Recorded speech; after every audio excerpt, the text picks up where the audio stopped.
प्रत्यक्षातले दळवी हे अतिशय, मी मगाशी म्हटलं तसं जिव्हा लौल्य पुरवणारा असा तो रसिक खवय्या होता.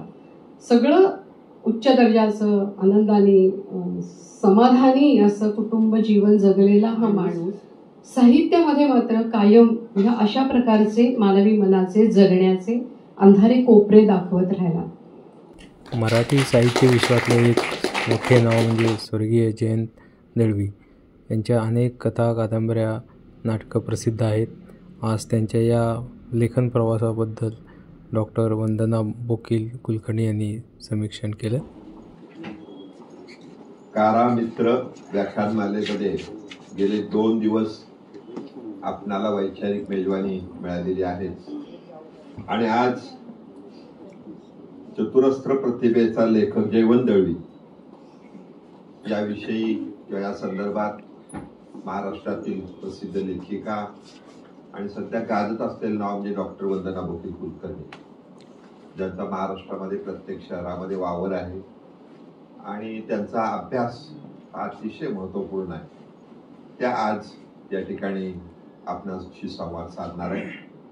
आजचं शेवटचं या कारुमित्र व्याख्यानमालेतील व्याख्यान आणि ते नक्की आपणा सर्वांना एक मेजवानी असेल, कायम संस्मरणात राहील याचा आम्हाला विश्वास आहे. या कार्यक्रमाचे अध्यक्ष, मसापचे कार्याध्यक्ष माननीय मिलिंद जोशी यांना मी विनंती करतो की आज प्रमुख पाहुण्या वक्त्या डॉक्टर वंदना बोकील कुलकर्णी यांचा त्यांनी सत्कार करावा.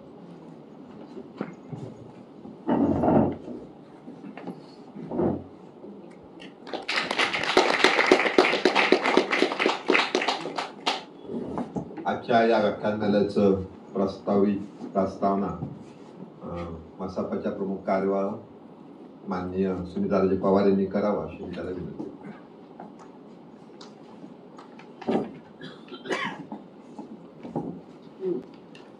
कारुमित्र व्याख्यानमालेचं हे 3रं पुष्प. 2 दिवस सलग ही व्याख्यान चालू आहेत आणि श्रोत्यांना खरोखरच एखाद्या लेखकाबद्दल जाणून घेण्यासाठी खूप महत्त्वाचं. काही चेहरे मला पहिल्या दिवसापासून दिसत आहेत आणि छान वाटतंय की शैलाताई आहेत, त्या 3 दिवस आल्या. या दोघींची नावं मला माहिती आहेत पण त्या पण सलग 3 दिवस येत आहेत आणि आम्हाला खूप छान वाटतंय की तुम्ही 3 दिवस सलग ही व्याख्यान मला ऐकता आहात. आजच्या कार्यक्रमाचे अध्यक्ष आणि परिषदेचे कार्याध्यक्ष प्राध्यापक मिलिंद जोशी आणि आज जे पुष्प गुंफणार आहेत ते आमच्या वंदना बोकील कुलकर्णी, जयवंत दळवींच्यावर त्या बोलणार आहेत आणि आमचे कार्यवाह शिरीष चिटणीस ज्यांनी 3 दिवस अत्यंत उत्तमपणे हे सगळं केलं. खरं म्हणजे प्रास्ताविक करायचं म्हणजे अगदीच 2 मिनिटात ते संपवायचं असं आमचं ठरलंच आहे, कारण आपल्याला या वक्त्यांचं ऐकणं ही फार महत्त्वाची गोष्ट वाटते. पण या निमित्ताने एक गोष्ट सांगावीशी वाटते की परिषदेत जे कार्यक्रम होतात आणि जन्मशताब्दी असेल किंवा पुरस्कारांचे कार्यक्रम असतील किंवा इतर अनेक कार्यक्रम असतील, तर त्या कार्यक्रमासाठी येणारी जी लोक आहेत ती इतकी समर्पित भावनेने इथे येतात आणि त्यांना या व्यासपीठावर आपण हे बोलतोय किंवा काहीतरी सादर करतोय यासाठी वेगळे एफर्ट्स ते त्यामध्ये टाकत असतात. आपण मंगलाताईंचं परवा दिवशी ऐकलं, काल रवी मुकुल यांचंही ऐकलं आणि 2 लेखकांच्या बद्दलचं एक वेगळं म्हणजे आपण व्याख्यान का ठेवलं पाहिजे. आपण सुनीताबाईंवर अनेकांनी वाचली असतील पुस्तकं वगैरे, पण परवा दिवशी ज्या मंगलाताई बोलल्या की स्वातंत्र्याची एक अभिलाषा किंवा स्वातंत्र्यनिष्ठा असणारी व्यक्ती म्हणजे सुनीताबाई होते. तर हे काहीतरी वेगळं ऐकायला त्या निमित्तानं मिळतं. आज जयवंत दळवींच्यावर म्हणजे जे लेखक, नाटककार, कथाकार खूप त्यांच्याबद्दल आता त्या बोलतील, पण मी एक दिवाळी अंक केलेला होता मराठी भाषा समृद्ध करणाऱ्या साहित्यकृती नावाचा आणि त्यामध्ये विविध लेखकांचं म्हणजे अभिजात म्हटलं तर अधिक गाथा सप्तशतीपासूनचा तो प्रवास त्यामध्ये घेतलेला होता आणि नंतरच्या काही साहित्यकृती त्यामध्ये होत्या. तर त्यामध्ये जयवंत दळवींच्यावरचा एक लेख होता आणि त्यामध्ये तो रवी प्रकाश कुलकर्णींनी लिहिलेला होता आणि त्यामध्ये त्यांनी असं लिहिलं होतं की गोणी दांडेकरांचं एक पुस्तक आलेलं होतं आणि त्या पुस्तकावर एक सह्यांची मोहीम, म्हणजे तुम्ही हे पुस्तक विकत घेतलं तर गोणीदा सही करतील अशी एक मोहीम त्यांनी म्हणजे प्रकाशकांनी राबवली.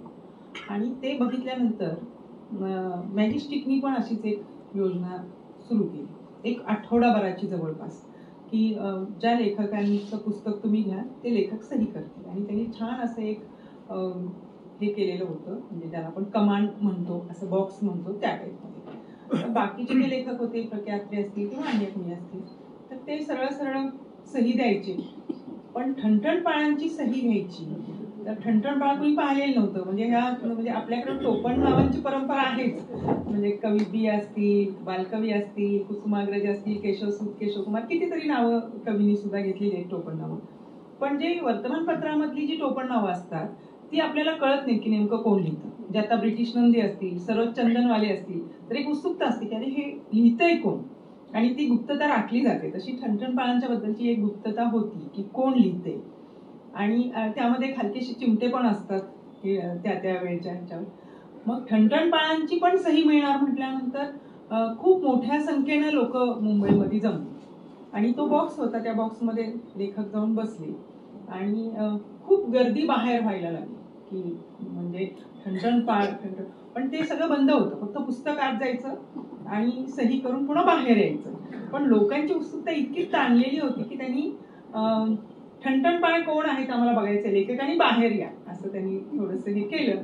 आणि मग शेवटी त्यांनी माघार घेतली प्रकाशकांनी आणि त्यांना मागच्या बाजूनी बाहेर काढलं.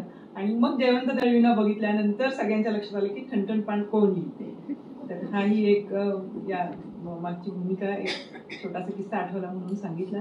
आज आपण या ठिकाणी सगळेजण आलेले आहात, मी आपलं मनापासून स्वागत करते.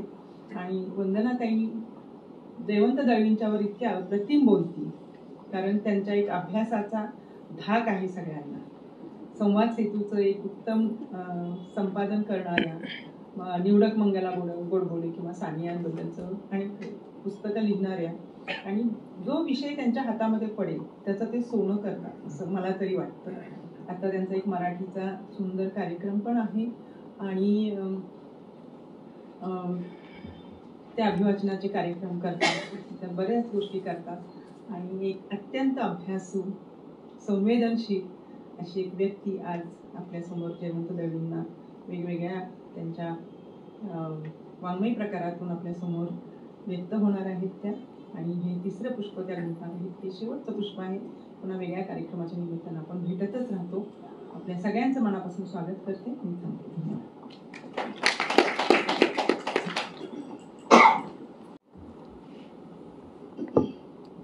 नमस्कार. कार मित्र ही जी व्याख्यानमाला परिषद दरवर्षी आयोजित करतं, त्या व्याख्यानमालेत मला वाटतं मी आज तिसऱ्यांदा बोलते आहे. आणि दरवेळेला परिषदेने बोलवलं की एखाद्या विषयावरती अभ्यासपूर्ण मांडणी करण्याची संधी घेणं हे माझ्यासाठी महत्त्वाचं असतं. आणि त्यामुळे परिषदेतून फोन आला की नाही म्हणायचा प्रश्नच येत नाही. दळवींवरती बोलाल का असं त्यांनी मला 1 महिन्यापूर्वी विचारलं, तेव्हा याच भावनेने मी चटकन हो असं म्हणाले त्यांना.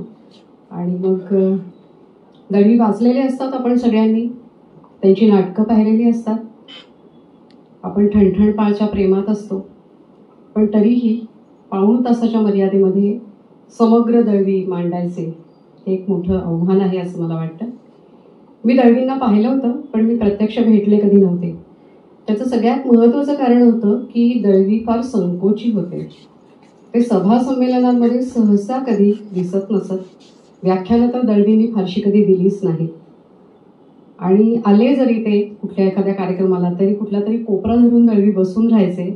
अगदी त्यांच्या नाटकांच्या पहिल्या प्रयोगाला सुद्धा दळवी कधीही जाहीरपणे आपलं अस्तित्व त्यांनी दाखवलं असं घडलेलं नाही आहे. त्यामुळे अशा संकोची, काहीसा अंतर्मुख वृत्तीचा हा लेखक किती तऱ्हांनी ते त्यांच्या लेखनातून वाचकांपर्यंत पोहोचत राहिले याचा अचंबा वाटावा असं दळवीचं लेखन कर्तृत्व आहे.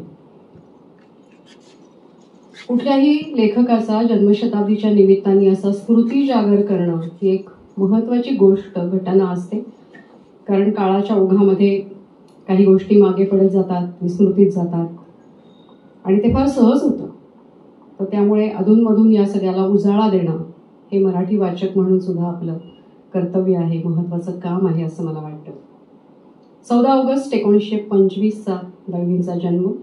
हडफळे या गोव्यातल्या गावी त्यांचा जन्म झाला आणि नंतरचं त्यांचं सगळं बालपण हे वेंगुर्ला तालुका, सिंधुदुर्ग जिल्हा, आरवली गाव इथे गेलं. दळवींचं कुटुंब खूप मोठं होतं. त्या काळातलं एकत्र कुटुंब, 40 माणसं त्यांच्या कुटुंबामध्ये होती आणि कुटुंबामधल्या स्त्रिया म्हणजे त्यांच्या काक्या, आई आणि एक विधवा मावशी, विधवा आत्या, असे सगळेजण त्या कुटुंबामध्ये एकत्र राहत होते. दळवींनी लिहून ठेवलं की 20-22 मुलं होतो आम्ही, वेगवेगळ्या वयोगटाची. आणि तरीही या सगळ्या गोताळ्यामध्ये दळवी बरेचसे एकटे एकलकोंडे होते. 2-3 कारणं त्याच्याकरता दळवींनी नमूद केली आहेत. ती अशी की दळवींचे काका डॉक्टर होते आणि घरामध्ये रोख पैसा आणणारे तेच एक गृहस्थ होते. आपल्याला गाडगिळांची कडू आणि गोड ही कथा आठवत असेल की एकत्र कुटुंबामध्ये अशा तऱ्हेने ज्याची आमदानी जास्त त्याला मान जास्त, श्रीमंत माहेर असलेल्या सुनेची सत्ता जास्त महत्त्वाची, तिच्या मुलांचा अधिक कोडकौतुक. त्यामुळे अशा प्रकारचा भेदभाव दळवींच्याही वाट्याला बराच आला आणि अधिकाधिक अंतर्मुख होत गेले, एकलकोंडे होत गेले. त्या वाड्याच्या माडीवरती एका खुर्चीत बसून समोरच्या वडाकडे, त्याच्या पारंब्यांकडे बघत राहणं हा लहान वयातला दळवींचा छंद म्हणा, नाद म्हणा किंवा एक स्वतःमध्ये मिटून राहण्याचा स्वभाव म्हणा असा घडत गेला. आणि मग पुढे 10वीपर्यंतचं, 11वीपर्यंतचं, त्या काळातल्या मॅट्रिकपर्यंतचं शिक्षण त्या गावी झाल्यावरती शिरोड्याला शिकले दळवी आणि मॅट्रिकसाठी ते मुंबईला आले. मोठा भाऊ, चुलत भाऊ मुंबईला आलेलाच होता. हळूहळू मुंबईमध्ये जशी कोकणातली मंडळी एक एक करून बोलवली जातात तशा पद्धतीने दळवी मुंबईत गेले. परीक्षा झाली. परीक्षेनंतरचा मोठा रिकामा काळ होता. त्या काळामध्ये त्यांचा फार सहजपणे सेवा दलामध्ये प्रवेश झाला एका मित्राच्या नादाने. आणि मग ते वय पण तसं असतं 16-17चं झपाटल्यासारखं. तर सेवा दलामध्ये फार मनापासून दळवींनी काम केलं. कलापथकामध्ये दळवी होते. कलापथकासाठी प्रचाराची गाणी लिहा, लोकनाट्य लिहा, अशा प्रकारचं सुद्धा लेखन दळवी तेव्हा करायला लागले होते आणि आपल्यातल्या लेखन क्षमतेचा अंदाज त्यांना तेव्हा आला. कविता हा साहित्य प्रकार सोडून दळवींनी सगळे साहित्य प्रकार जवळजवळ हाताळलेले दिसतात. पण ह्या सेवा दलाच्या त्यांच्या पार्श्वभूमीमध्ये असं लक्षात येतं की दळवींनी प्रसंगोपात गाणी देखील लिहून पाहिली. 1942च्या चळवळीमध्ये असं सर्वार्थाने दळवींनी स्वतःला झोकून दिलं होतं आणि मग महत्त्वाच्या समाजवादी पुढाऱ्यांना तुरुंगवास घडला. इकडे चळवळ नेहमीप्रमाणेच नेते गेले की जशी वाताहत होते तशी झाली असं दळवींनी नोंदवून ठेवलं. आणि पुढे भ्रमनिरास झाला आणि ते त्या सगळ्यातनं बाहेर पडले. एकीकडे BA चालू होतं, पत्रकारिता करायला लागले आणि त्या काळातल्या मुंबईतल्या दैनिक प्रभात, दैनिक लोकमान्य अशा वर्तमानपत्रामध्ये वार्ताहर म्हणून, नंतर उपसंपादक म्हणूनही दळवींनी काम केलं. त्या काळात त्यांना भटकंतीचा नाद लागला. मुंबईमध्ये भरपूर भटकले दळवी. मला असे 2 भटके लेखक आढळतात, दळवी आणि त्यानंतर तेंडुलकर. पत्रकारितेचा पेशा हा या लोकांनी त्यांच्या लेखनाचं द्रव्य गोळा करण्यासाठी कसा वापरला असं मी म्हणत नाही, कारण वापरल्यामध्ये एक प्रकारची कृत्रिमता आहे, मुद्दाम केलं असं आहे. पण ती एक वृत्ती तयार होते प्रवास करण्याची, फिरण्याची, वेगवेगळ्या गल्लीबोळांमधनं. तेंडुलकरांना किती त्यांचे कोवळी उन्हे आणि रामप्रहरचे विषय या सर्वसामान्य माणसांच्या मध्ये फिरताना सापडलेले आहेत. तसंच दळवींचंही त्या काळामध्ये झालं. म्हणजे इतकं की 1947 मध्ये आपल्या देशाला स्वातंत्र्य मिळालं तेव्हा वर्तमानपत्रांमध्ये वेगवेगळ्या पद्धतीने ते स्वातंत्र्य कोणाला कसा आनंद देत आहे, समाधान देत आहे, काय वाटतंय, अशा प्रकारची बाईट्स घेण्याची पद्धत तेव्हाही होती. दळवींनी कुणाला विचारलं असेल? दळवींनी एका आडगावच्या प्लॅटफॉर्मवरती असलेल्या भिकारी सदृश्य माणसाला विचारलं की तुला काय वाटतंय हे स्वातंत्र्य मिळाल्यावर? तर तो म्हणला आमच्या जगण्यात काय फरक पडला, स्वातंत्र्य मिळालं म्हणून लगेच काही भिकाऱ्याचा राव होणार नाहीये. ह्या चरचरीत वास्तवाची जाणीव दळवींनी त्या काळात, वय किती लहान आहे बघा, 25चा जन्म आहे, हे 47-48ची गोष्ट मी तुम्हाला सांगते.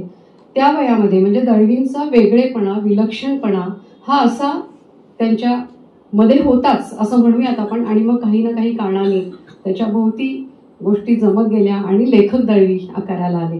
म्हणजे दळवींची पहिली कथा ही 1948ची आहे, दातार मास्तर असं त्या कथेचं नाव आहे. म्हणजे वयाच्या 23व्या वर्षी दळवींच्या कथालेखनाला सुद्धा सुरुवात झाली असं आपल्याला दिसतं. 2-3 वर्ष उमेदवारी, वार्ताहर म्हणून काम, उपसंपादक म्हणून काम असं केल्यावरती 1951 मध्ये Dalvi United states information service म्हणजे युसिस या संस्थेमध्ये दाखल झाले, त्यांच्या प्रकाशन विभागामध्ये. आणि पुढची 26 वर्ष दळवींनी तिथे काम केलं. दळवी हा त्या काळातला एकमेव असा लेखक होता की ज्याला पोट भरण्यासाठी लेखनावरती अवलंबून राहावं लागत नव्हतं. आणि लेखनाशी संबंधित ज्या गोष्टी आहेत, म्हणजे पत्रकारिता केली आहे काही लोकांनी प्राध्यापकी केली आहे, तर अशा प्रकारचं काम न करता त्या क्षेत्रापासून वेगळं राहून एका वेगळ्याच क्षेत्रात, प्रकाशन विभागात होते ते, त्यांनी भाषांतराची खूप कामं त्या काळामध्ये केली या संस्थेमध्ये. आणि अनेक मराठी लेखकांना गरज आहे म्हणून, कोणाची नोकरी सुटली म्हणून पण लेखक आहेत, तर त्यांना मदतीचा हात देण्यासाठी दळवींनी अनेक भाषांतराची कामं त्या काळामध्ये या सगळ्या मंडळींकडे, आणि त्याच्यात G.A. कुलकर्णी होते, पाडगावकर होते आणि पुष्कळ अंबादास अग्निहोत्री वगैरे पुष्कळ नावं आहेत. कुठलाही गाजावाजा न करता दळवींनी हा सहजपणे मदतीचा हात या लोकांना देऊ केला. आणि नंतर कधीतरी त्यांनी स्वतःविषयी लिहिताना म्हणलं की हे औदार्य, ही वृत्ती माझ्यात वडिलांकडनं आली. त्यांचे वडील फार सहजपणे, त्या जमीनदारच होते, ते भरपूर मोठी शेती, आंब्याच्या बागा वगैरे असं सगळं त्यांचं आरवलीला एका अर्थाने प्रस्थ होतं. तर तिथे वडिलांचं वागणं त्यांनी पाहिलं होतं. लहान वयामध्ये त्याचे अर्थ कळत नाही, पण मोठेपणी त्या सगळ्याचा संदर्भ आणि अर्थ लावताना दळवींच्या हे लक्षात आलं की ही वृत्ती आपल्यामध्ये वडिलांमधून आलेली आहे. तर असं हे दळवींचं सगळं लौकिक चरित्र. युसिस मधल्या 26 वर्षाच्या काळामध्ये दळवींनी एक वेगळं विश्व अनुभवलं. म्हणजे त्यांना परदेश प्रवास घडले, आर्थिक संपन्नता अनुभवायला मिळाली. त्या काळामध्ये गाडी आणि ड्रायव्हर ठेवू शकेल अशा पद्धतीची आर्थिक संपन्नता दळवींना होती. त्यांनी घेतली नाही गाडी कधी, पण त्यांच्या पत्नीने उमाताई दळवींनी एक लेख जो लिहिलाय घरातल्या दळवींवरती, त्याच्यात त्यांनी लिहिलंय की आम्हाला तशी गरज नाही वाटली, कारण जाऊ तिथे आम्ही टॅक्सी करू शकत होतो. आणि दळवींना त्यांचं दादरचं घर फार प्रिय होतं, त्यामुळे त्या काळात त्या परिसरामधले जे दळवी आहेत तेही त्यांनी लिहून ठेवलंच आहे, माझे दादरमधले दिवस म्हणून.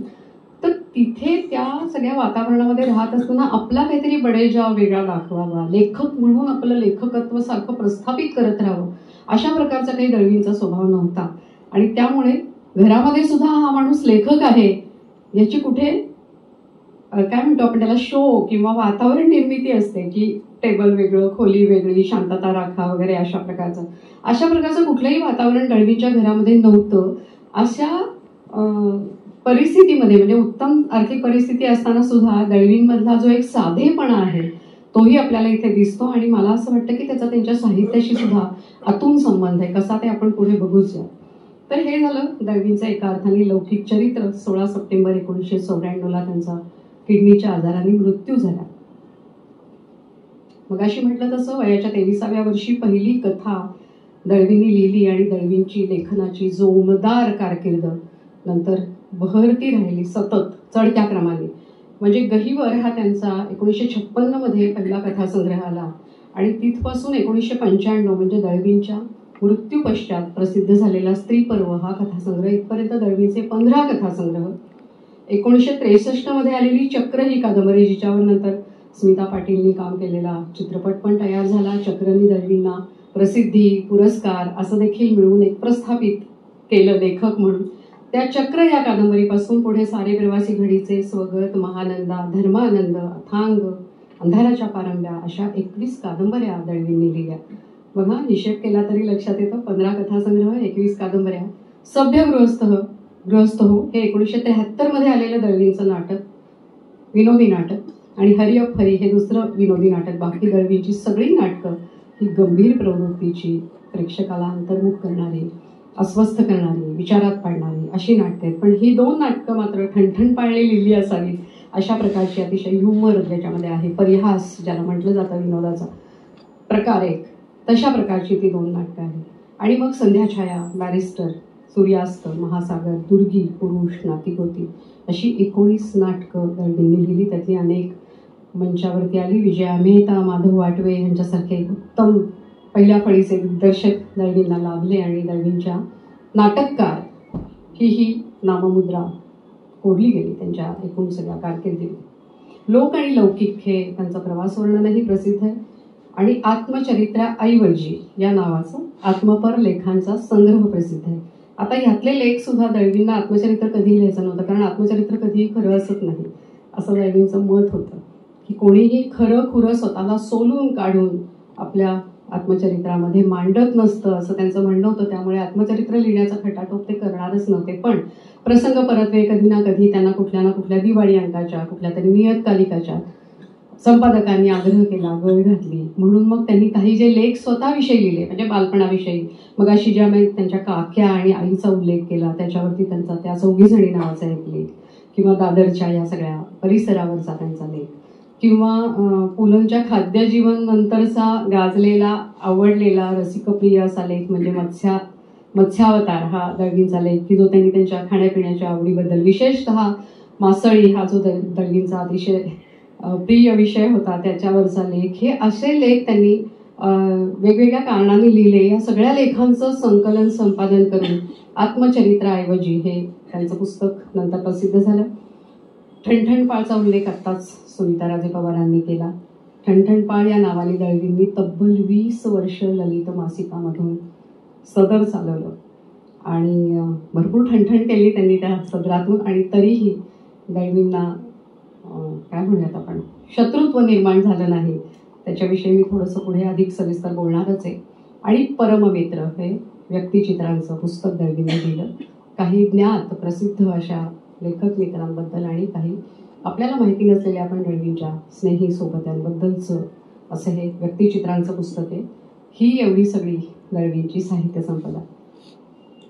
दळवींच्या कथा कादंबऱ्या हे जे कथात्म साहित्य ज्याला म्हटलं जातं समीक्षेच्या भाषेमध्ये, त्या अतिशय वृत्ती गांभीर्याने लिहिलेल्या, त्याच्यामध्ये विनोद सहसा आढळत नाही आणि बहुतेक कथांमधून आणि कादंबऱ्यांमधून वेडी, वेडसर, भ्रमिष्ठ अशी पात्र आपल्याला आढळतात. आणि ती इतकी विपुल संख्येने आहेत की वेडाचं ऑब्सेशन या लेखकाला होतं की काय असा प्रश्न सामान्य वाचकाच्या मनामध्ये किंवा आपण वाचनाच्या प्राथमिक पातळीवर असतो तेव्हा सुद्धा आपल्या मनामध्ये आल्याशिवाय राहत नाही. अशा प्रकारची इतकी मनोरुग्ण पात्र दळवींनी रंगवली आहे. विजोड जोडपी, संसार म्हणजे शिक्षा आहे असं तत्वज्ञान मनाशी बाळगणारी, अतृप्त कामवासनेची शिकार झालेली आणि मग त्याचं पर्यवसान अखेर आत्महत्येत किंवा पुन्हा वेडामध्ये झालेली अशी अनेक पात्र दळवींच्या कथात्म साहित्यामध्ये आपल्याला दिसतात. त्या सगळ्या पात्रांच्या वेदनेच्या, दुःखाच्या, हतबलतेच्या कहाण्या दळवींनी अतिशय कारुण्यपूर्ण रीतीने रंगवलेल्या आपल्याला दिसतात. कधी कधी या वेदना शारीरिक आहेत, म्हणजे त्यांची पात्र लंगडी, कमरेपासून अंगलोळी पडलेली, बुटकी, कुरूप, अत्यंतिक कुरूप अशा प्रकारची काही पात्र शारीरिक वेदनांसह जगतायत असं लक्षात येतं. तर बरीचशी पात्र ही मनोरुग्ण आहेत. काय नेमकं त्यांना झालं आहे याचे उलगडे होण्यापूर्वीच धडाधड घटना घडत जातात आणि प्रमाथी वासनांची वेगवेगळी रूपं या सगळ्या कथा कादंबऱ्यांमधून उलगडतात. मी नावं किंवा जंत्री सांगत नाही, तरी वाचलेल्यांपैकी अनेकांना त्यांची रुक्मिणी आठवत असणार, मुक्ता आठवत असेल, मोडका, विहीर, वेडगळ नावाची कादंबरी, अथांग, स्वगत, धर्मानंद, कुठलीही कादंबरी घ्या तुम्ही, दळवींच्या लेखनामध्ये आपल्याला अशा प्रकारची पात्र सहजपणे आणि प्रभावीपणे आढळतात. मूकपणे सोसणाऱ्या स्त्रिया, किती मूकपणे तर आपण सोसतो आहोत ह्याचं सुद्धा भान त्यांना नाही आहे. अशा प्रकारच्या स्त्रिया दळवींच्या साहित्यामध्ये खूप मोठ्या प्रमाणामध्ये आपल्याला दिसतात. पुरुष सुद्धा हतोत्साह, निराश, खिन्न, ढकलल्यासारखं जगणारे असे दिसतात. आणि प्रत्यक्षातले दळवी हे अतिशय, मी मगाशी म्हटलं तसं, जिव्हा लौल्य पुरवणारा असा तो रसिक खवय्या होता. सगळं उच्च दर्जाचं, आनंदाने, समाधानी असं कुटुंब जीवन जगलेला हा माणूस साहित्यामध्ये मात्र कायम ह्या अशा प्रकारचे मानवी मनाचे जगण्याचे अंधारे कोपरे दाखवत राहिला. तर दळवी वाचताना अनेक वेळेला झपाटल्यासारखं होतं. असे 3 लेखक आहेत मराठीत, खानोलकर, जी. ए. कुलकर्णी आणि दळवी, की तुम्ही त्यातनं बाहेर नाही येऊ शकत लवकर. वाचक म्हणून ते तुम्हाला झपाटून टाकतात, पुढचं वाचायला उद्युक्त करतात आणि मगाशी म्हटलं तसं अतिशय अस्वस्थ करतात, प्रश्नांचे भोवरे निर्माण करतात आणि वाचक त्या भोवऱ्यांमध्ये सहजपणे अडकलाय असं आपल्याला दिसतं. त्यातनं बाहेर पडण्याचा खटाटोप फार अवघड असतो अनेक वेळेला, कारण बाहेर पडायचे मार्ग सापडत नाहीत. पण दळवी फार सूचकपणेही लिहितात, म्हणजे नेमकं काय घडलं असावं ह्याची मीमांसा ते वाचकावर सोपवून देतात. काही लेखक असे असतात की समीक्षेच्या एकाच पद्धतीने त्यांच्या साहित्याची आपल्याला समीक्षा करणं अवघड जातं, कारण ते मुळातच मल्टी डायमेन्शनल, बहुआयामी असं लेखन असतं. म्हणजे समाजशास्त्रीय समीक्षेचाही उपयोग करावा लागतो, मानसशास्त्रीय समीक्षाही हाताशी धरावी लागते, शैली वैज्ञानिकही तीच वाक्य त्याच प्रकारचे शब्द काय येतात पुन्हा पुन्हा एखाद्या लेखकाच्या. म्हणजे जसं एखाद्या चांगला गायक उत्तम शिकलेला असतोच, गाण्यावरती त्याची पूर्ण ते हातात आलेलं असतं माध्यम, आणि तरीही तो मैफलींमध्ये हमखास रंगणारे 4-2च राग वारंवार गात असतो. आपण सगळ्या आपल्याला आवडणाऱ्या आठवणीतल्या गायक वादकांची नावं लक्षात घेऊन पाहिलं तर लक्षात आपल्याला जाणवेल ही गोष्ट.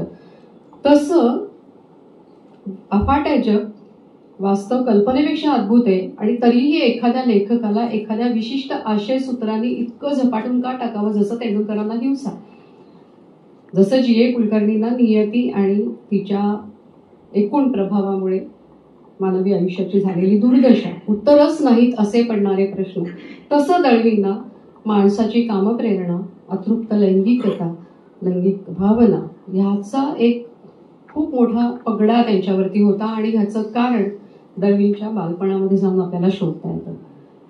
कुठल्याही लेखकाच्या चरित्रामध्ये त्याच्या लेखनाचे धागेदोरे शोधणं हे बरेच वेळेला चकवा देणारं ठरू शकतं, कारण प्रत्यक्षात काही वेगळंच असतं आणि लेखनात काही वेगळंच व्यक्तिमत्व उमटले असं दिसतं. पण दळवींच्या बाबतीत त्यांनीही लिहून ठेवल्यात या गोष्टी त्या आत्मचरित्राऐवजीमधल्या काही लेखांमध्ये, की वयाच्या 16व्या वर्षापर्यंत त्या 40 माणसांच्या कुटुंबामध्ये त्यांनी विसंवाद असलेली जोडपीच मुख्यत्वे करून पाहिली. त्यांची एक काकू आणि एक काका आयुष्यभर एकमेकांशी शब्दही बोलले नाहीत.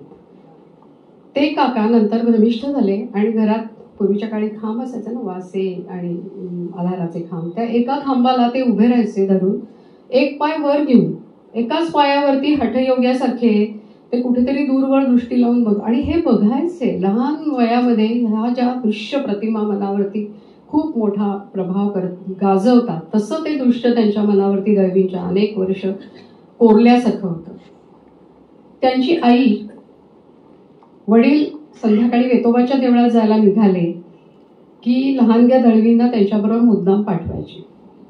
कारण काय, तर त्या वेतोबाच्या देवळाच्या आसपास भाविणींची घरं वस्ती होती, आणि एका अर्थाने हे जमीनदार असल्यामुळे देवस्थानचा कारभार वगैरे सगळा व्यवस्थापन ते बघत असत.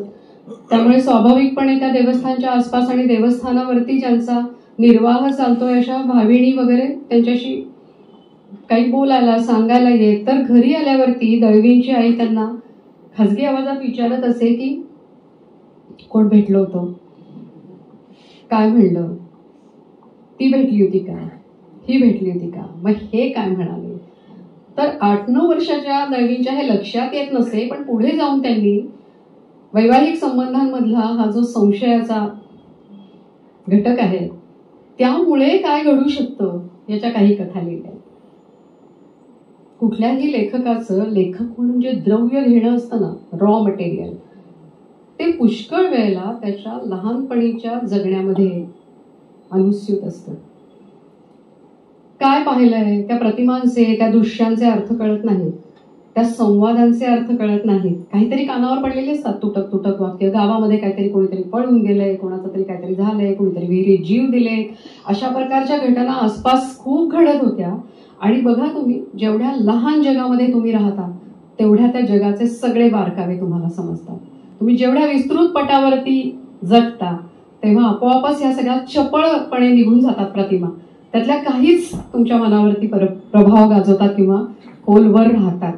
तर तसं या अगदी छोट्याशा गावामध्ये हे जे प्रत्येकी कानावर पडणारे संवाद, बोलणी, आजूबाजूच्या कुजबुजत्या स्वरामध्ये सांगितल्या जाणाऱ्या काही घटना, प्रसंग, तुम्हा मुलांना काय करायचंय तिकडे जा, आणि मग हाकलून देऊन बायका जे खाजगी माझघरामध्ये बोलतात ते, या सगळ्याविषयी एक अनावर कुतूहल लहानपणापासून दळवींना होतं.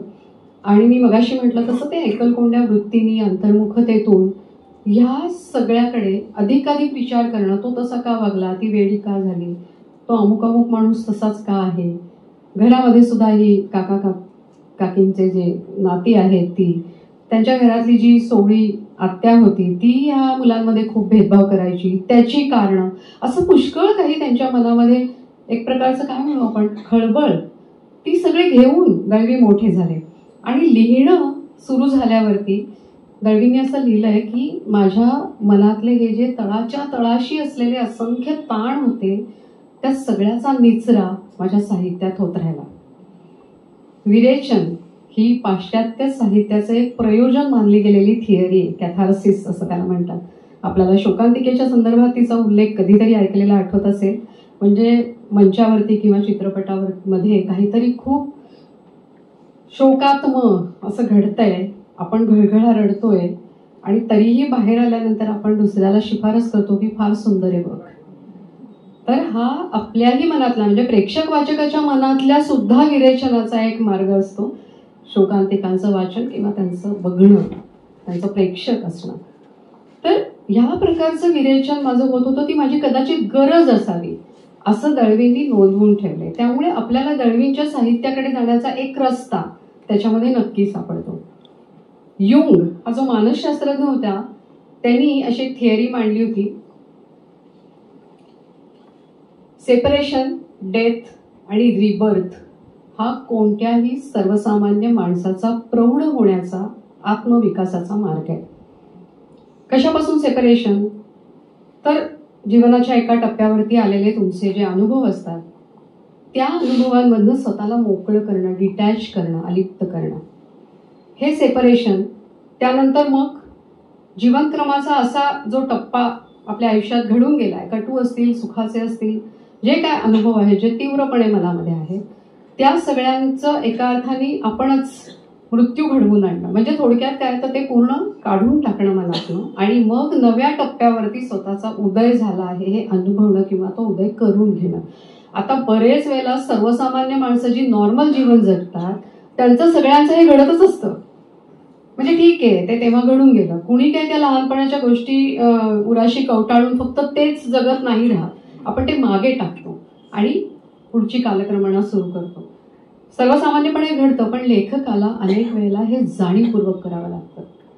दळवींच्या बाबतीत असं झालं की ही जी वेडी वगैरे पात्र त्यांच्या साहित्यात वारंवार यायला लागली, त्या सगळ्याचं त्यांना स्वतःला भान असेलच असं नाही. ते पहिल्यांदा त्यांना आणून दिलं ते सतीश दुभाषींनी.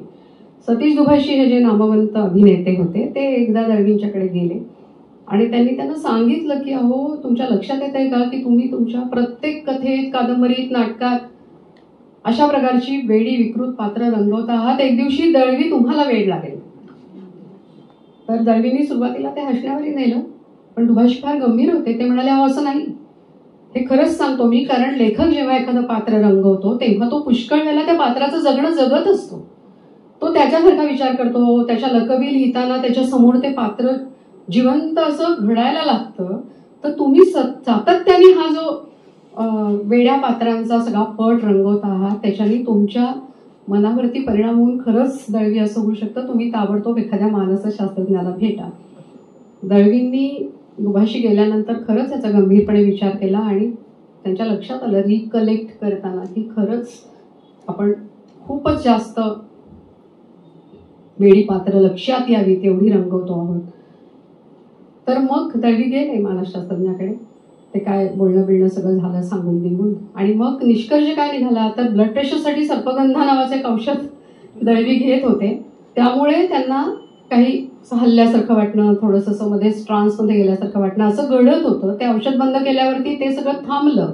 पण नेणिवेच्या पातळीवरती असलेल्या या सगळ्या वेड्यांचं जे एक प्रकारचं आकर्षण आपल्याला वाटतं आहे ते जाणीवेच्या पातळीवरती नाकारण्यापर्यंत दळवी आले.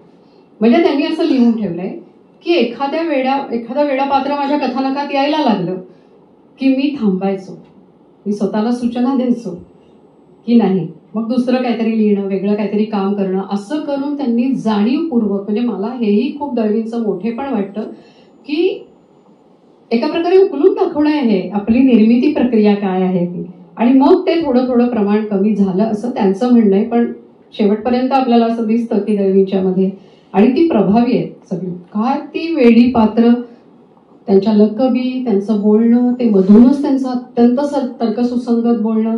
म्हणजे त्यांच्या एका कादंबरीतलं एक पात्र वेडं असतं, तर ते नंतर म्हणतं की दादा तू माझ्या नावाची पॉलिसी काढ 50,000ची, मग मी आत्महत्या करतो, म्हणजे त्या पॉलिसीचे पैसे मिळतील आणि हा सगळा प्रश्न सुटेल, बहिणीचं लग्न वगैरे, असे जे ठराविक सर्वसामान्य माणसाच्या जगण्यातले प्रश्न असतात ते. तर ते इतकं ज्याला कळते त्याला वेडा कसं म्हणायचं. असं जे मधून मधून जे घडतं, फ्यूज उडणं आणि मग परत ते जोडला जाणं, अशा प्रकारच्या सगळ्या लकबींवरती लिहिताना ते खरोखर साक्षात आपल्यासमोर उभं राहतं. मग ती स्त्री असो की पुरुष असो, अशा प्रकारची विलक्षण पात्र विसरू शकत नाही आपण. म्हणजे बॅरिस्टर हे त्याचं सगळ्यांनी तुम्ही पाहिलेलं असणार आहे म्हणून मी मुद्दाम त्याचं उदाहरण देते की तो एक प्रकारे भयगंडाचा रुग्ण शिकार आहे. चांगला परदेशी शिकून आलेला आहे, रुबाबदार आहे, मोकळं ढाकळं वागतो आहे, गडगडाटी हसतो आहे, त्याच्या सगळ्या वागण्यातनं किंवा पुरोगामी विचारांचं आहे, त्याला या सगळ्या जुन्या प्रथांबद्दल, रूढींबद्दल अत्यंतिक चीड आहे. पण प्रत्यक्षात राधाक्काला जेव्हा स्वीकारायची वेळ येते भाऊरावांच्या मृत्यूनंतर, त्याला राधाक्काबद्दल ज्यांनी बघितलंय बॅरिस्टर त्यांना कल्पना येईल, कथानकं सांगत नाही, तर त्या राधाक्काविषयी ह्याला एक प्रेम, खरं म्हणजे कोवळी प्रेमाची आहे त्याच्या मनात बॅरिस्टरच्या, पण ती भाऊरावांची पत्नी आहे आणि भाऊराव गेल्यावरती त्याला राधाक्काला स्वीकारायची एक संधी असते, तर तो ती घेत नाही. लहानशी कृती सुद्धा करायला असमर्थ असा तो बॅरिस्टर आहे.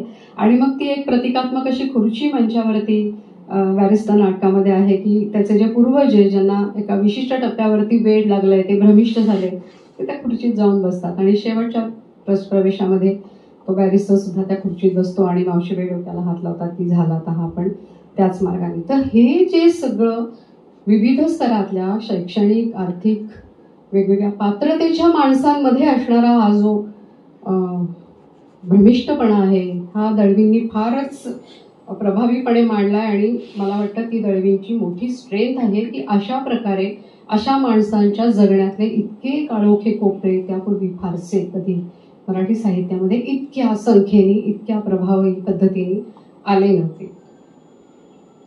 नाटककार दळवींकडे आलोच आहोत आपण, तर दळवींची काही नाटकं मला मुद्दाम इथे आवर्जून त्याचा उल्लेख करायला आवडेल.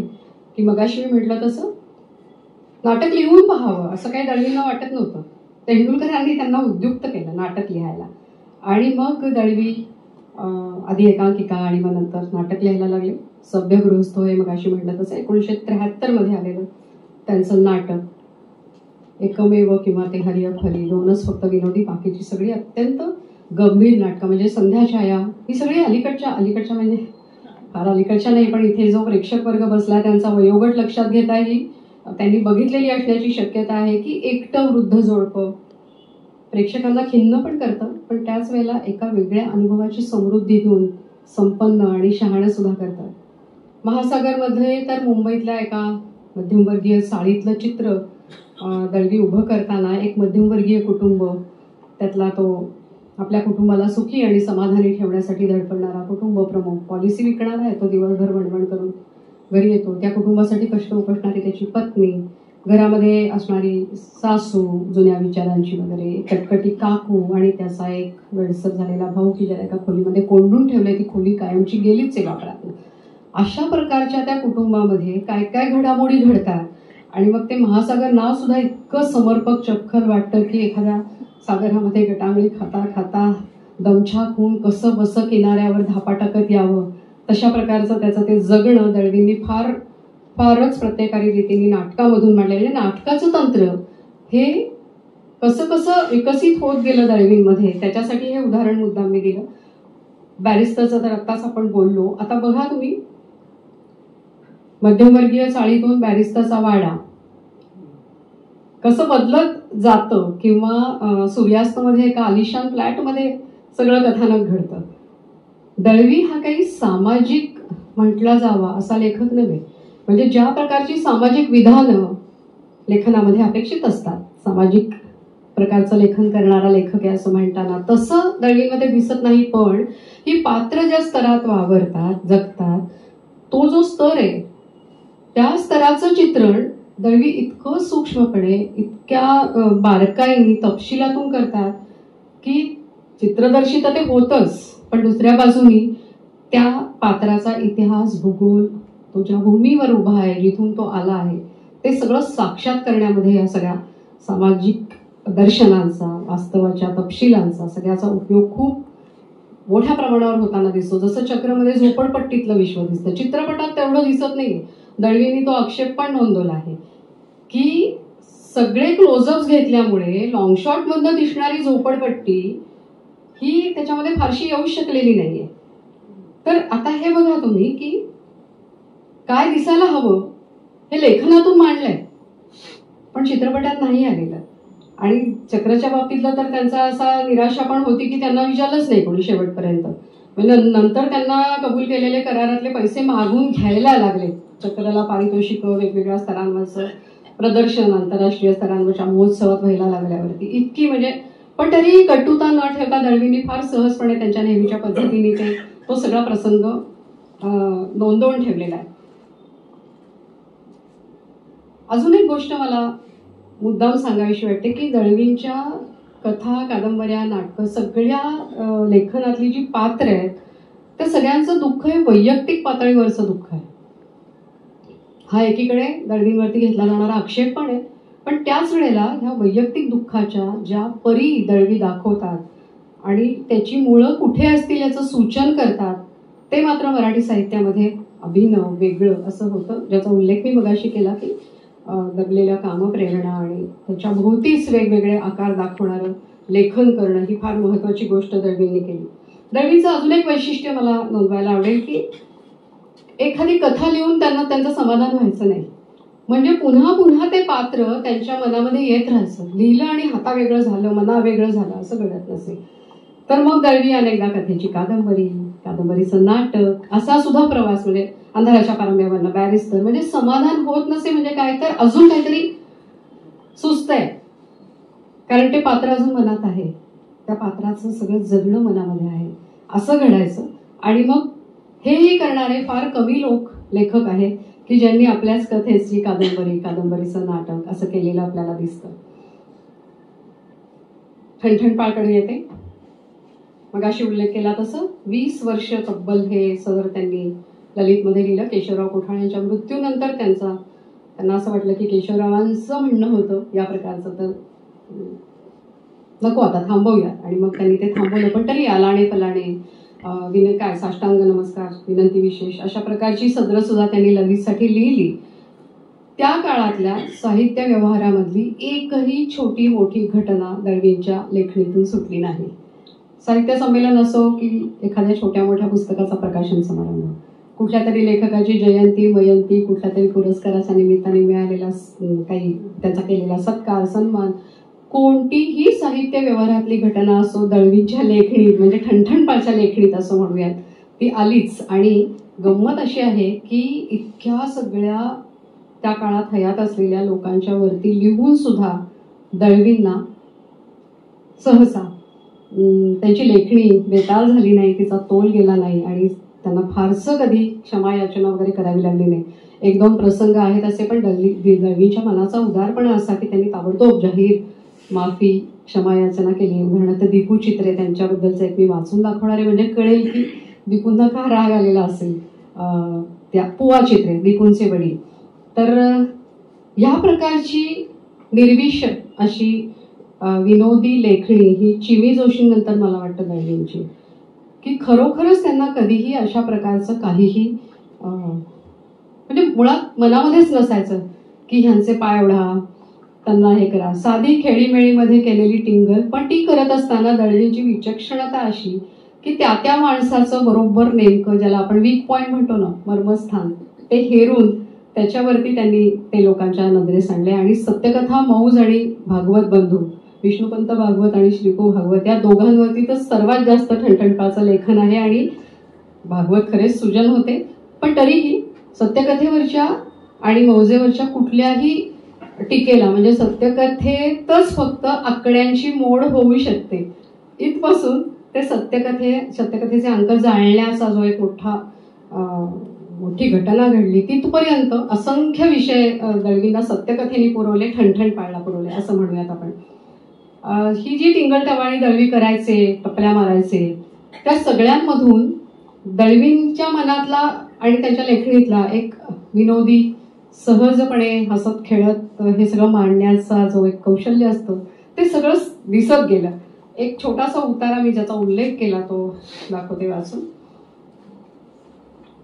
प्रसंग असा आहे की दिलीप पुरुषोत्तम चित्रे यांनी अँथॉलॉजी ऑफ मराठी पोएट्री या नावाचं एक संकलन प्रसिद्ध केलं होतं आणि त्याच्यावरती खूप मोठ्या प्रमाणामध्ये टीका झाली.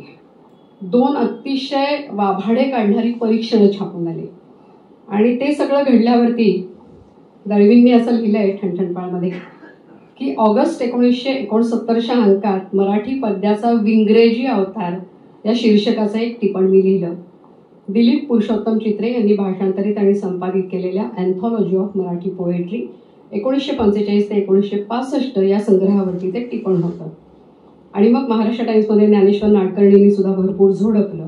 एकूण दिलीपोत्तमांचे दिवस काही बरे दिसत नाहीत. या सर्व हल्ल्यामुळे त्यांना बाहेर तोंड दाखवायला सुद्धा जागा राहिलेली नाही. गेले काही दिवस ते बेपत्ताच आहेत अशी अफवा आहे आणि म्हणूनच अफवा खरी असावी असं वाटून आजच सकाळी अभिरुचिकार पुरुषोत्तम आत्माराम चित्रे म्हणजे दीपूंचे वडील यांनी प्रसिद्धीसाठी पुढील मजकूर आमच्याकडे पाठवला आहे. हे सगळं दळवींनी लिहिलंय. बाळ दिलीपोत्तम यास 2 परीक्षणे प्रसिद्ध होतास तू रागावून बेपत्ता झालास हे काही बरे नव्हे. झाले गेले सारे विसरून तू ताबडतोब परत ये. तुझे इंग्रजी चांगले नाही असे येथे कोणासच वाटणार नाही, कारण येथे कोणाचेच इंग्रजी तसे चांगले नाही. बाळ दिलीप, आपली अभिरुची अत्यवस्थ आहे. अभिरुची हे चित्रे काढत असलेल्या नियतकालिकाचं नाव आहे. तर इथे ते सगळी ती अशा प्रकारच्या निवेदनांची जी भाषा असते तिची पण टिंगल दिसते आपल्याला. आणि आपली अभिरुची अत्यवस्थ आहे तरी तू ताबडतोब परत ये. कुठे आहेस ते तारेने कळव. परतीसाठी कंसात पुरेसे पोस्टेज पाठवावे. छे, सवय जात नाही संपादकाची. हे 3 शब्द खोडलेले आहेत तेव्हा ते वाचू नये. पैसे पाठवण्याची सोय होईल. 5 फूट उंची, हातात किंवा तोंडात चिरूट, वर्ण गव्हाचा असा मुलगा कुणास कुठे दिसला तर त्यांनी ताबडतोब कळवावे. मुलगा शोधून देणाऱ्यास अभिरुचीचे मागील पुढील सर्व अंक इनाम म्हणून मिळते. आणि मग खाली पुरुषोत्तम आत्माराम उर्फ बाबूराव चित्रे. आता ह्या सगळ्या ह्याच्यावरून चित्रे रागावले आणि त्यांनी एक चांगलं 2-3 पानी पत्र पाठवून ललितमध्ये छापायला लावून दळवींची खरडपट्टी काढली. दळवी असं लिहितात की माझ्या मजकुरामुळे ते नुसते चिडले नाहीत तर दुखावलेही गेले आहेत. हे लक्षात आल्यावरती ते दुखावले जावेत असा माझा हेतू नसल्यामुळे मी तात्काळ पत्र पाठवून त्यांची क्षमा मागितली. त्यावर त्यांचंही समाधान व्यक्त करणारं पत्र आलं.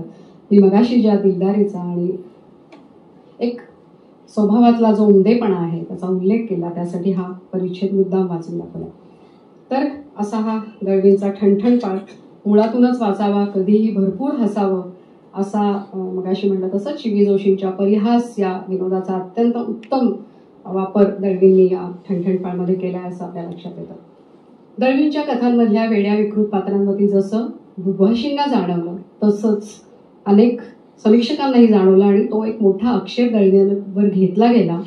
त्यावर दळवींनी जगी हा वेड्यांचा पसारा अशा शीर्षकाचा एक लेख त्याच आत्मचरित्राऐवजी या संकलनामध्ये आहे.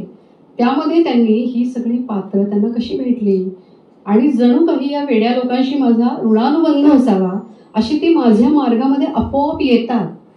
कुठून तरी कशी तरी जुन्या एखाद्या मित्राची बहीणच वेडी झालेली आहे, त्याला भेटायला गेल्यावरती अचानकच ती दिसते वगैरे असे म्हणजे वास्तवामध्ये सुद्धा त्यांच्या वाट्याला अशी वेडी माणसं फार वेळेला येत गेली. त्याचे त्यांनी प्रसंग त्याच्यात दिलेले आहे आणि ते लिहिताना अर्थातच दळवी समर्थ सिद्धहस्त लेखक असल्याने तेही पुन्हा कथात्म साहित्य वाटावं इतक्या त्या प्रसंगांविषयी दळवींनी फार हृदय असं त्यांचं चित्रण केलंय. दळवींचा अजून एक पैलू मला मुद्दाम सांगावासा वाटतो. 1974 मध्ये दळवींचं संध्याछाया हे नाटक आलं. 75 मध्ये त्या नाटकाला राज्य शासनाचा पुरस्कार मिळाला आणि 75 मध्येच आणीबाणी जाहीर झाली होती. तर समाजवादी विचारांचा, सेवा दलाचा काही ना काही संस्कार, पुन्हा ते संस्कारक्षमच वय होतं दळवींचं, दळवींवर असणारच, त्यांना तो पुरस्कार घ्यायचा नव्हता. पण दळवींनी स्वतःच लिहिलंय की ते अतिशय भित्रे, जसे संकोची 4 लोकांच्या समोर जायला तयार नसत, मागे मागे राहत असत, तसंच ते अतिशय भित्रे होते. तर त्यांच्या मनामध्ये सतत उलटसुलट चालू होतं की हा पुरस्कार परत केला तर कदाचित तुरुंगवास सुद्धा पत्करावा लागेल, तर काय करावं. पण महत्वाचं म्हणजे त्यांच्या मनाने तो पुरस्कार परत करावा असा कौल दिला आणि कोणाचीही सल्लामसलत न घेता त्यांच्या पत्नीने लिहिले. आम्हाला कुणाला काहीही माहीत नसताना दळवींनी तो पुरस्कार शंकरराव चव्हाण, तेव्हा महाराष्ट्राचे मुख्यमंत्री होते, त्यांना पत्र पाठवून निसंदिग्ध शब्दामध्ये मी हा पुरस्कार का स्वीकारणार नाही ते लिहून तो परत केला होता. दळवी एकीकडे आपल्याला काही म्हणजे पुरुषमध्येच फक्त ती अंबिका ज्या प्रकारची कृती घडवून आणते शेवटाला, ते सोडल्यास अशी खूप मोठी बंडखोरी वगैरे केली आहे त्यांनी लेखनातनं असं देखील दिसत नाही. पण त्याच्यातलं सृजनत्व इतकं महत्वाचं की त्यांनी, मुलं लहान होती तेव्हा पत्नीला, तिलाही नोकरी करायची नव्हती असं त्यांचं म्हणणं आहे, पण सोडायला लागली आणि त्यांना स्वतःला उत्तम पगार वगैरे होता. पण पुढच्या काळामध्ये त्यांनी असं लिहिलंय की मला आता मात्र असं वाटतं की नाही, स्त्रीनी सातत्याने आर्थिक स्वतंत्र असलंच पाहिजे, त्यामुळे मी आता जर असतो तर मी तिला नोकरी सोडू दिली नसती, हेही त्यांनी नोंदवून ठेवलेलं आहे. हे जे परस्पर विरोधी घटक एखाद्या व्यक्तिमत्वाचे असतात, म्हणजे एकीकडे मुख्यमंत्र्यांना पत्र पाठवून पुरस्कार परत करण्याचा एक क्रांतिकारी बंडखोर असा निर्णय आणि दुसरीकडे आपल्या हातून झालेल्या चुकांचं अशा प्रकारचं क्षमायाचना करण्याचा स्वभाव, हेही दळवींमध्ये दिसतं. दळवींनी आपल्या मगाशी मी उल्लेख केला त्या मत्स्यावतार लेखामध्ये ते दादरच्या मासळी बाजारात कसे जायचे, कशा प्रकारची मासळी निवडून घ्यायचे याच्याविषयी फारच रोचक रसभरीत मत्स्याहार करणाऱ्यांना तर म्हणजे दळवींनी एका ठिकाणी कंसात आता लाळ पडेल कागदावर असं सुद्धा लिहून ठेवलंय. तर अशा प्रकारचं वर्णन आहे आणि त्यांचं वर्षानुवर्ष त्या मासळी बाजारात जाणं असल्यामुळे तिथल्या कोळींनी दळवीसाठी खास माल लपवून ठेवला की दळवी आले की त्यांना हे दाखवायचं. ते म्हणाले सहसा उच्चभ्रू लोक कोणती मासळी खातात, त्याच्यापेक्षा मी अस्सल कोकणी असल्यामुळे मला हे ते बरीच नाव आहेत, ती मला ती इतकी सगळी पाठ नाही, पण हे सगळा माल त्या काढायच्या आणि मी कधीही घासाघीस न करता त्यांच्याकडनं तो माल घेतला. राजू पोरे नावाच्या एका मुलाविषयी त्यांनी लिहिलंय की तो छोटासा गुटगुटीत पोरगा लिंब विकायचा, मी कायम त्याच्याचकडून लिंब घ्यायचो, आज तो लिंबाचे 2 गाळे विकणारा मोठा ठेकेदार झालाय, त्या परिसरातला दादा झालाय, तरी मी अजून त्याच्याचकडनं. म्हणजे दळवीची बांधिलकी कशी कशी होती हे त्याच्यातनं दिसतं. कोणीही म्हातारी, अपंग, वृद्ध अशी माणसं जर छोटं मोठं काही विकत बसली असतील तर दळवी हमखास त्यांच्याचकडून फळं, भाजी, मिरची, कोथिंबीर अशा प्रकारचा बाजार खरेदी करायचे. तर असे मगाशी म्हटलं तसं अतिशय रसिक खवय्ये दळवी, कुटुंबवत्सल दळवी, स्थळ काळाचे अनंत तपशील कथात्मक साहित्यातून पण आणि सहज साधे लेख वगैरे लिहिण्यातून, आठवणी लिहिण्यातून सुद्धा उभे करणारे चित्रदर्शी लेखणीचे दळवी, संकोची दळवी, व्यासपीठावरून भाषण करण्याला नकार देणारे दळवी, एका कोपऱ्यात बसून कुणाच्याही नकळत नाटकं आपली स्वतःची बघणारे दळवी. विलक्षण वेगळं रसायन होतं दळवी, म्हणजे लेखक म्हणून आणि माणूस म्हणून नाही. मगाशी ठणठणपाळचा उल्लेख करताना मी असं म्हणाले की इतक्या सगळ्या लेखकांवरती दळवींनी खिल्ली उडवणारं लेखन केलं, पण दळवींनी स्वतःचीच खिल्ली उडवणारं एक लेखन ठणठणपाळच्या शैलीत केलंय. तेवढं वाचून दाखवते आणि थांबते. गोष्ट अशी घडलेली आहे की ऑगस्ट 1987 मध्ये दळवी गेले अशी अफवा पसरली आणि दळवी दुपारी 1 ते 3 झोपायचे. तर त्या वेळात घरी लँडलाईन खणखणायला लागल्यावरती त्यांच्या पत्नीकडे दळवी कसे आहेत, काय आहेत असं एकदम कसं कोणी विचारणार, बिचकत असे फोन यायला लागले.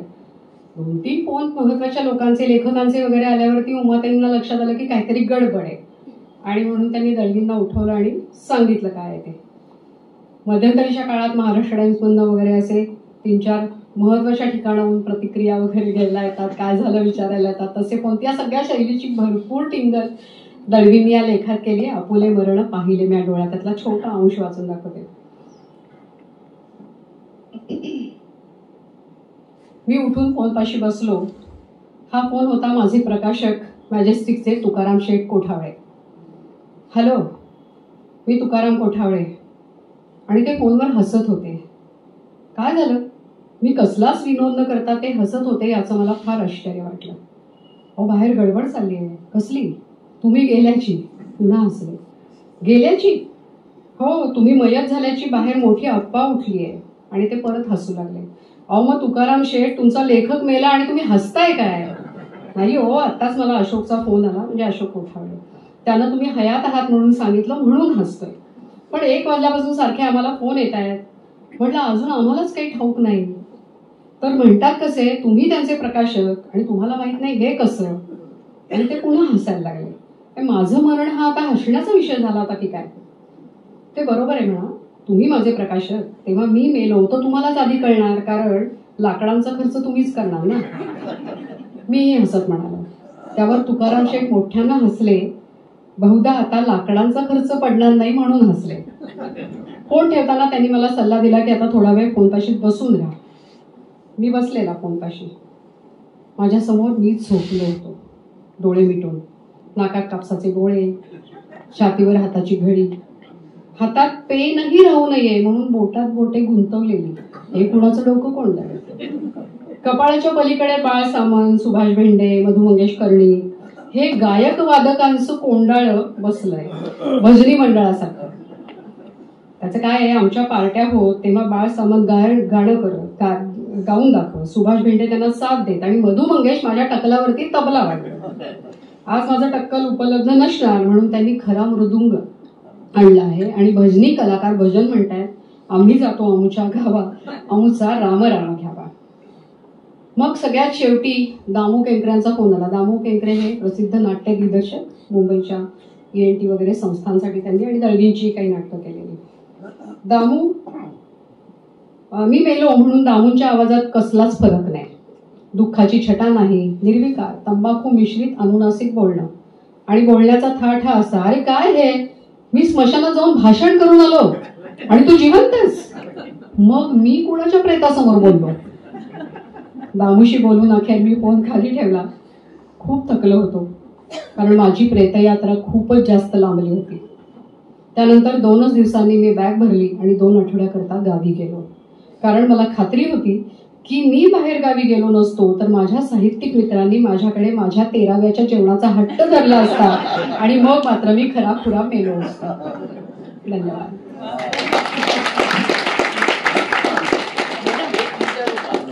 आणखी बोला ना काय? अरे एक विचारू का? हो विचारा. त्यांचं एक राष्ट्रपती नावाचं नाटक होतं आणि ते राष्ट्रपती नाटक सुरू व्हायच्या आधी हा प्रसंग घडलाय असं मला वाटतंय. कारण मला फोन आला होता दळवी गेल्याचा आणि मी ते सुनेताबाई देशपांडे आणि पुलंना सांगितलं. तेव्हा सुनेताबाईंनी फोन केला होता.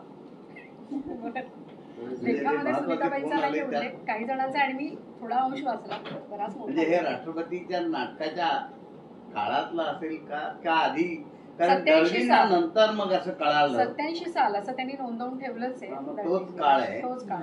आणि दळवींना थोडस भविष्याचा नाद होता आणि त्यात असं सांगितलं होतं कोणी भविष्यकर्त्यांनी की असं तुम्ही अफवा पसरवा म्हणजे नाटक नाटक चालेल. तुम्ही त्यांच्या एका नाटकात काम केलं होतं? नाही हो, राम कोलटकर म्हणून.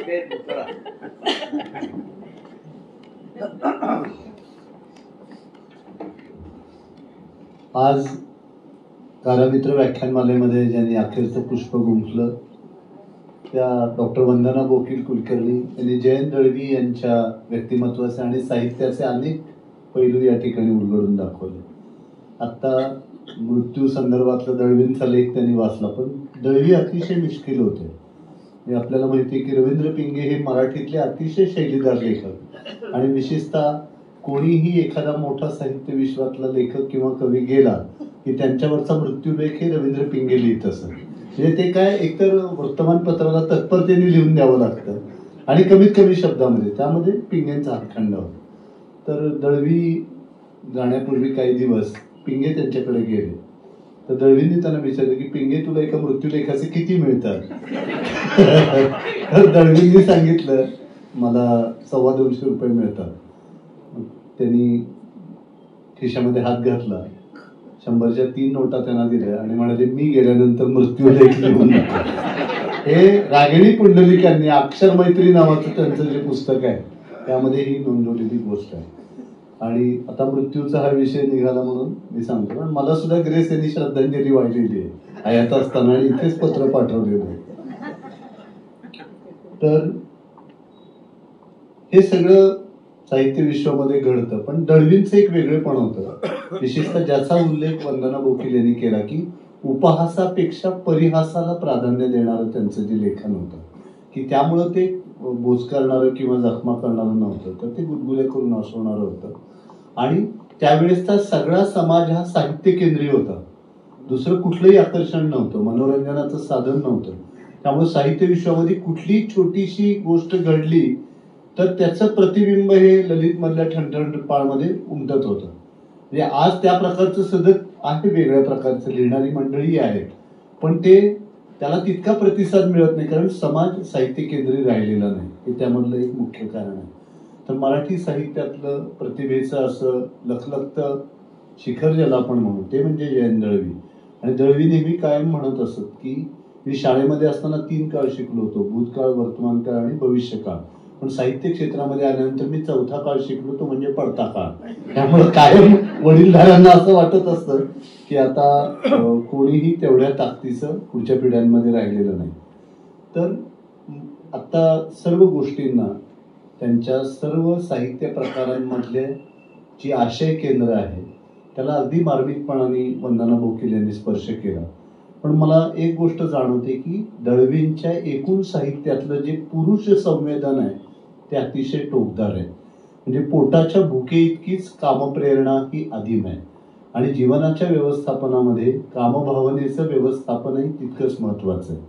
हे कामभावनेचा अतिरेक झाला तर आयुष्यामध्ये वासनांची वावटळ निर्माण होते आणि कामभावना म्हणजे त्या भावनेकडे खूप दुर्लक्ष झालं तर आयुष्याचं वैराण वाळवंटही होताना दिसतं. म्हणजे देखण्या घराचे कोरीव दरवाजे बंद झाले की आत रडण्या कुंडण्याचेच आवाज येतात. याचं कारण हरवलेला संवाद, विस्कटलेली नाती, दुभंगलेली मनं आणि त्याचबरोबर कामभावनेतलं असमाधान. देह आणि मनाचे सूर जुळले नाही तर आयुष्य एका वेगळ्या टोकावरती जातं. आणि फ्रॉइडने असं म्हटले की जीवनातल्या अनेक समस्यांचं मूळ हे माणसाच्या कामप्रेरणेमध्ये. आणि टॉल्स्टॉयने असं म्हटलंय की युद्धभूमीवरती जेवढी तीव्र युद्ध होत नाही तेवढी एकमेकांना शय्याशोबत करणाऱ्या जोडप्यांच्याकडून शय्यागृहामध्ये घडत असतात.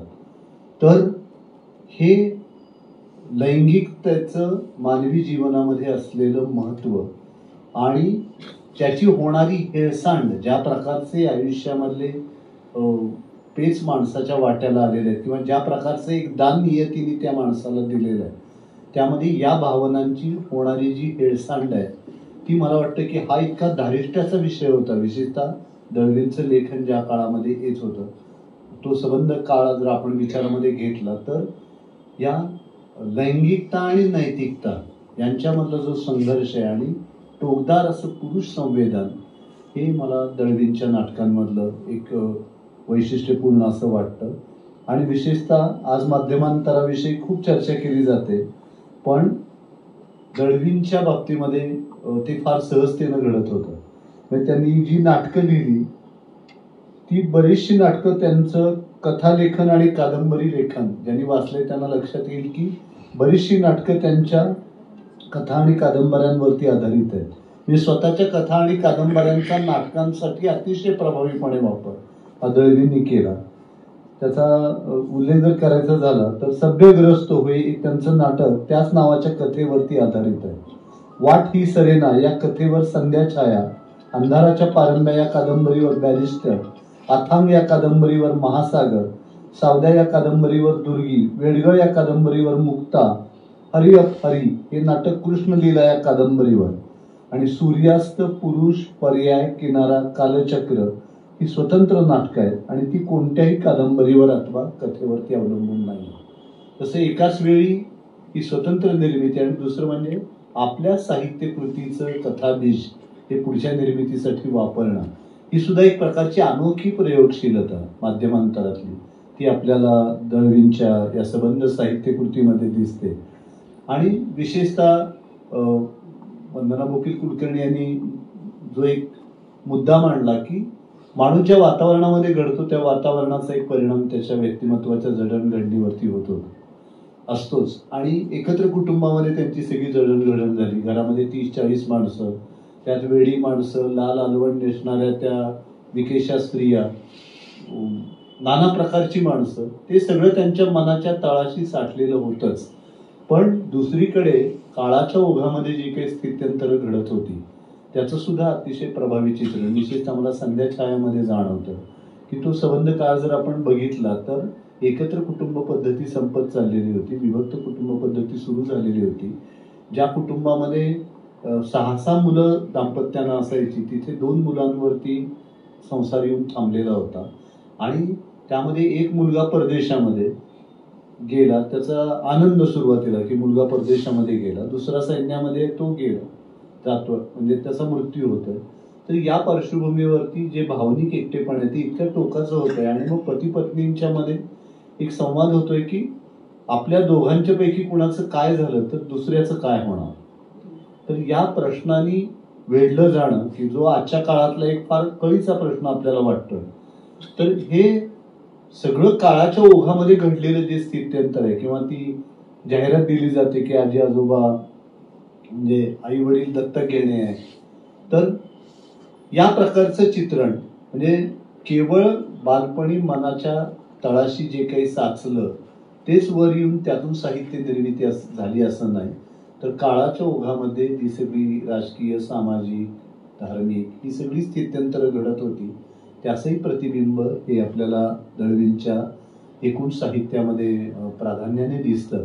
पण मला त्यांच्या नाटकांमधलं जे जाणवलं ते पुरुष संवेदन जे आहे ते एखाद्या पुरुष लेखकाने इतक्या टोकदारपणाने मांडणं ही सुद्धा मराठी साहित्य विश्वातली एक फार दुर्मिळ गोष्ट म्हणून आपल्याला त्याच्याकडे पाहावं लागेल. आणि दळवी हे त्या अर्थाने भाग्यवान की त्यांच्या साहित्याची विपुल अशी समीक्षा झाली. म्हणजे सगळ्या नामवंत म्हणजे दोन्ही बाजूनी झाली. जसं एक टोकाचं त्यांच्यावरती आरोपही तो झाला की याच प्रकारच्या व्यक्तिरेखा त्यांच्या साहित्यामध्ये दिसत आहेत, तसं त्यांचं साहित्य कसं बहुपेढी आहे आणि किती प्रकारचं भावविश्व त्यांच्या लेखनामध्ये आलेलं आहे याचा देखील विचार त्याच्यामध्ये प्राधान्याने मांडला गेलेला आहे.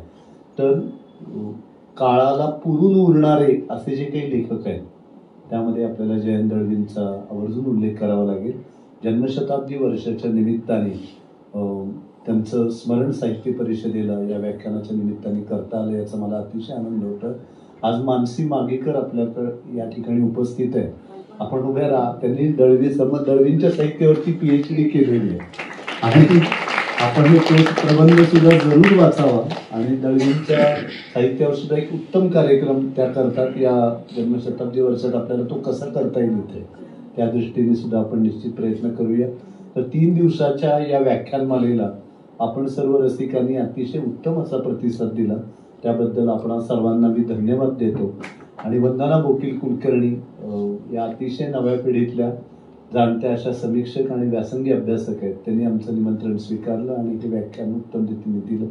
मी त्यांनाही धन्यवाद देतो आणि ही व्याख्यान मला संपन्न झाली असं जाहीर करतो. खरं आहे त्यांना समीक्षक भरपूर लाभले आणि अजून सुद्धा त्यांच्या साहित्यावर समीक्षा होत असते. 3-4 वर्षापूर्वी विनय हर्डीकरांनी शिवाजी युनिव्हर्सिटीमध्ये कादंबरीवर चर्चासत्र घेतलं होतं. 15 दिवसाचं घेतलं आणि मी त्या वेळेला हजर होतो. तर जयवंत दळवींच्या सगळ्या कादंबरीवरून नाटक कसं झालं या सगळ्या चर्चा त्याच्यावर घडत होत्या. याचा अर्थ असा की जयवंत दळवींचं जे सगळं लिखाण आहे हे अजून सुद्धा ताजं आहे आणि विशेषतः मराठी माणूस हा नाटक वेळा आहे. आणि मी बघतो की सातारा असेल, पुणे असेल, अजून सुद्धा नवी पिढी त्यांची नाटकं वेगवेगळी विशेषतः बसवत असते.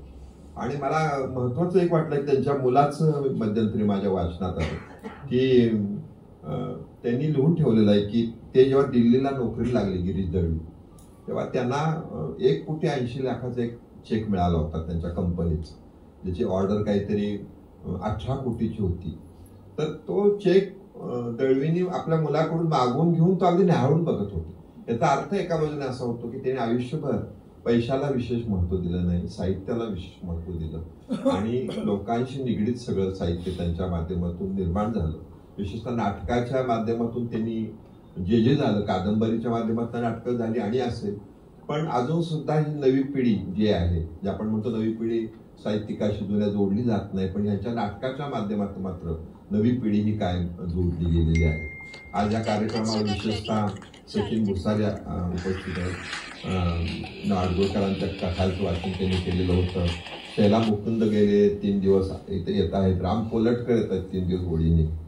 अंजली कुलकर्णी आमच्या कार्यवाह या ठिकाणी आलेले आहेत.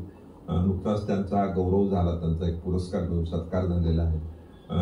डॉक्टर संदीप सांगळे आहेत, रवी मुकुल आहेत. आता मानसींचं नाव पण घेतलं. विशेषतः आपल्या सर्वांचं साहित्य परिषदेच्या वतीनं गेले 3 दिवस अतिशय मनपूर्वक आपण या सर्व कार्यक्रमाला हजेरी लावली आणि या जन्मशताब्दीनिमित्त या साहित्यकारांचं साहित्याला एक प्रकारे आपण मानवंदना दिली असं आपण म्हणू. तुम्हा सर्वांचं पुन्हा एकदा या ठिकाणी आभार मानून ही व्याख्यानमाला संपली असं मी जाहीर करतो.